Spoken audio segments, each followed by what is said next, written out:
L'Agence internationale de l'énergie a révisé à la baisse ses prévisions sur la demande de pétrole en 2018. Mais comment cela va-t-il influencer les prix? Jetons-y un coup d'œil.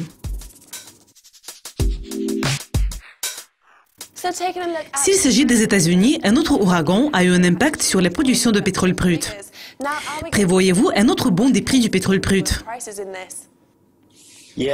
C'est une question intéressante. L'IPC a augmenté de 0,5%, mais c'est une hausse plus petite que prévu. Les experts pensaient qu'une hausse récente des prix du pétrole aurait un impact important sur l'IPC. Mais il est probablement trop tôt pour voir cette influence. Comme vous le savez, le pétrole est étroitement lié à l'IPC, mais il n'a pas encore eu un impact considérable sur cet indice. Donc, il faut attendre pour voir.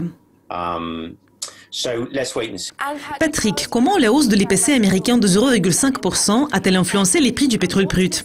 Et que ces chiffres pourraient-ils nous montrer?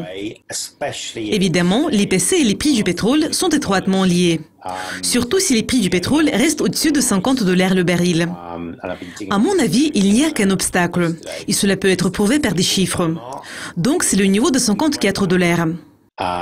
Si nous dépassons ce niveau, et s'il n'y a pas de signe d'une baisse au-dessous du niveau de $52, nous pourrions voir un fort bond des prix pour atteindre le niveau de $60.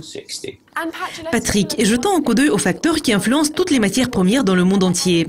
Y a-t-il des données économiques clés que les investisseurs doivent suivre de près et qui pourraient influencer les matières premières?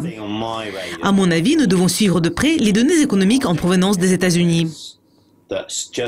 Ces données n'ont pas été fortes. Les données sur les emplois non agricoles, aussi bien que les données sur les ventes au détail, ont été assez faibles. L'IPC a connu un léger affaiblissement. Et le compte-rendu de la réunion de la Fed a montré que la politique monétaire de la Fed était plus accommodante.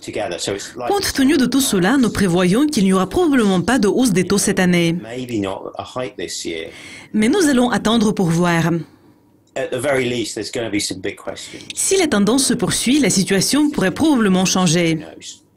Cela conclut cet épisode du coin des matières premières. Restez à l'écoute du Cascopi TV.